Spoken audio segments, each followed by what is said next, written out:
Salut, c'est Jérôme, j'espère que tu vas bien. L'audio que j'ai mis derrière, il me semble intéressant. Enfin, c'est surtout la pièce jointe qui est intéressante, que tu peux cliquer en description.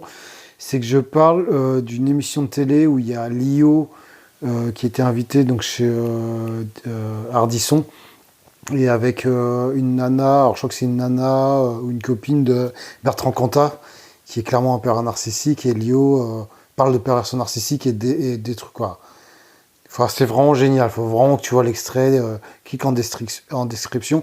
Et juste pour te prévenir, l'audio est peut-être pas super top, parce que c'est suite à une heure de balade en forêt, et j'ai fait des vidéos là-dessus que je partage à mes contacts privés par email. Donc quand tu cliqueras sur la vidéo, tu verras, tu as la possibilité de mettre l'email si ça t'intéresse de recevoir cette playlist. Alors c'est mes premières vidéos que je fais face cam, donc c'était un peu à l'arrache, mais il y a d'autres prochaines vidéos qui vont être intéressantes sur la thérapie que j'ai fait à partir de Mind Map. Donc ça, par contre, ça sera vraiment plus pertinent. Mais voilà, si ça t'intéresse, n'hésite pas à t'inscrire. Et dernier truc après sur l'audio, je pète vraiment une vraie colère contre la justice. Et là, du coup, ça vient du cœur, ça m'a fait beaucoup de bien. Donc j'espère que ça te plaira, même si pour avoir réécouté l'audio, c'est peut-être pas hyper compréhensible entre ces deux parties-là. Voilà, écoute, je te dis à bientôt. Ciao. Salut, c'est Jérôme. Écoute, j'espère que ces vidéos t'ont plu, que j'ai improvisé. Enfin, je pense pas que ça t'a plu, parce que c'était vraiment improvisé. Mais des fois, il faut se donner des challenges comme ça, tu vois. Alors du coup, j'ai plus de place pour une vidéo. Alors je continue en audio, donc je continue à marcher.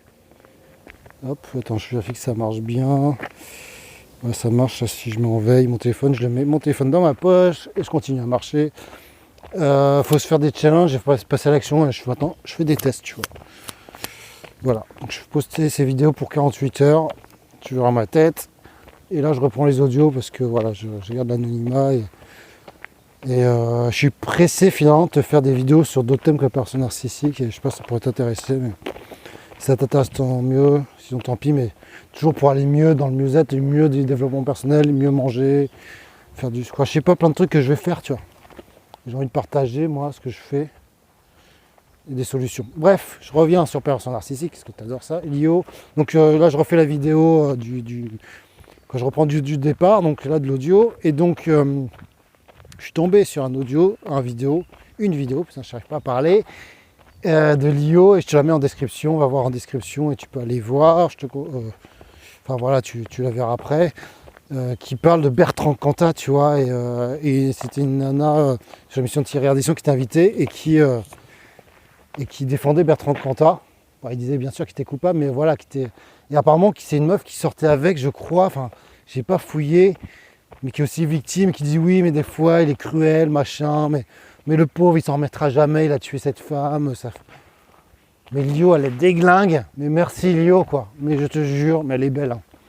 Enfin, je sais pas si c'est, enfin là, waouh, enfin, ça m'a fait du bien de voir cette vidéo. Je te jure, ça te fera du bien. Et elle parle de pervers narcissique. Elle parle de pervers narcissique 2 minutes et quelqu'un d'intelligent, quoi. Tu vois, alors que tu te dis, ouais, Lio, elle a écrit Banana Split, machin, tout machin. Et faut pas se jouer, faut pas se fier aux apparences, hein, qu'on pourrait avoir par la société ou quoi. Donc je te conseille d'aller voir, et parce que moi, Bertrand Cantat, je m'étais intéressé au truc, il est revenu, et pour moi c'est clair que c'était un pervers narcissique, tu vois. Et j'avais fait un audio que j'ai pas posté sur les pervers narcissiques médiatiques, à chaque fois j'en voyais partout. Je parlais de Vass, Benalla, je l'ai pas fait parce que ça me saoule, j'ai plus envie de leur attirer de l'attention, et donc je ne vais pas t'en parler. Peut-être que je me trompe aussi parce que j'ai pas tous les éléments, tu vois, mais il y a des signes pour moi, ils ne trompent pas que je comprends, que d'autres ne comprennent pas, tu vois. Benalla, ils l'ont mis sur un piédestal en disant ouais, il a été super bien préparé. Ben non, c'est qu'il est comme ça depuis qu'il est petit, enfin, ils sont hyper intelligents, pour eux c'est du caviar. Et Lio, ce qu'il a dit, mais tu sais, Bertrand Cantat, il sait faire des claquettes, tu vois. Alors, il sait faire des claquettes mieux. Alors c'est une expression, mais c'est-à-dire qu'il manipule comme ça, tu vois. C'est ça qui est le plus dingue, qu'on a du mal à accepter, tu vois. Et qui m'en fout et que j'ai envie de partager. Et quand plus tu partages, plus les gens. J'ai vu une vidéo d'un agent immobilier, quoi, d'un investisseur, formateur immobilier qui est franchement avec bien, tu vois. Que j'ai pas suivi ses formations, mais quelqu'un qui a une éthique, même si l'investisseur, enfin, même si c'est le lapsus, genre oui, ouais, mais vraiment quelqu'un d'éthique, voilà. Et à un moment donné, et qu'il y a eu des bois en justice avec des employés, probablement peut-être des PN, des gens toxiques. Et à un moment donné, il parle personne éthique, il dit ah mais en fait moi j'y crois pas, tu vois. Putain mais quel drame quoi. Quel drame, cette personne qui a une influence, tu vois, enfin faut que j'y réponde, mais bah non si ça existe mon gars, t'es peut-être tombé, après peut-être que tu t'en sors bien, t'es puissant, t'es pas dans la victime attitude, t'arrives à porter plainte, t'arrives à te battre contre ces putains d'employés, parce que aussi ça peut être des putains d'employés qui sont pères narcissiques, les patrons ils peuvent être victimes, hein, tu vois, ça. Il y en a dans les putains de boîtes avec la hiérarchie à la con. Et ça, je me suis rendu compte qu'ils disent ça, parce que moi je me suis dit, bon c'est bon, les gens ils savent, tu vois, avec tout ce qu'on entend parler. Et le fait qu'ils disent ça, tu vois, je me suis dit, ah non, en fait, il y a des personnes qui veulent pas y croire, comme on ne croit pas aux extraterrestres. Et que toi, tu es en train de dire, bah putain, j'ai vu un petit ovni, j'ai vu un petit homme vert, et personne ne va te croire. Et c'est ça que j'ai très mal vécu, que j'ai ressenti d'une manière où... Et que les gens ils disent, ouais, il n'y a pas fumée sans feu, tu vois. Il n'y a pas fumée sans feu. Puis en fait, toi, tu dis, ouais, il y a la fumée, il y a la fumée. Ouais, mais bon, s'il y a de la fumée, c'est que tu as dû mettre le feu, en fait, finalement, tu y es pour quelque chose aussi. Et ça, c'est dur à vivre. Et en fait, tu passes pour le mec qui se victimise, ou la nana, hein, et qui n'assume pas sa responsabilité. Et eux, ils veulent entendre que tu es responsable. Parce que pour t'en sortir, il va falloir prendre ta part de responsabilité sur comment tu réagis à l'instant présent, maintenant, quand tu as compris de sortir de ta victime attitude. Et moi, je vais plus loin. Et là, je sais que la plupart ne seront pas d'accord avec moi.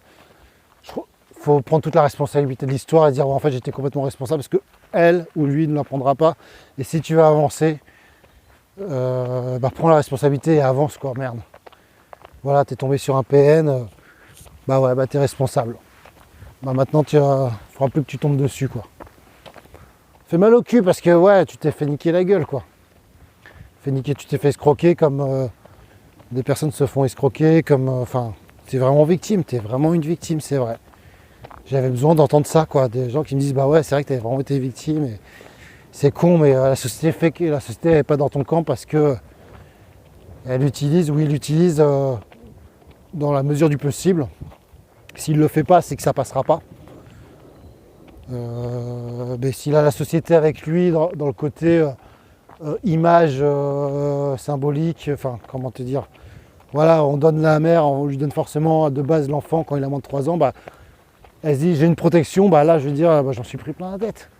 Et inversement sur d'autres trucs où des fois si c'est l'homme et toi tu passes un peu pour une folle parce que tu es victime de harcèlement et donc tu chiales tout le temps, parce qu'en plus tu es hypersensible et en plus tu as tes propres failles personnelles et tu te mets à chialer machin, le mec il peut avoir la garde. J'en ai rencontré une comme ça au boulot, le mec a eu la garde, tu vois, ça m'encore encore plus, tu vois. Je me suis dit putain, mais alors que moi j'y suis pas arrivé à avoir la garde ni la garde alternée. Et après elle a réussi à l'avoir quoi, donc je pense que tu vois là, faut juste, c'est ce que j'avais fait une vidéo là-dessus, faut vraiment gérer ton anxiété, faut pas que tu arrives devant une psy c'est ça qui est fou, c'est que l'anxiété elle est normale quoi.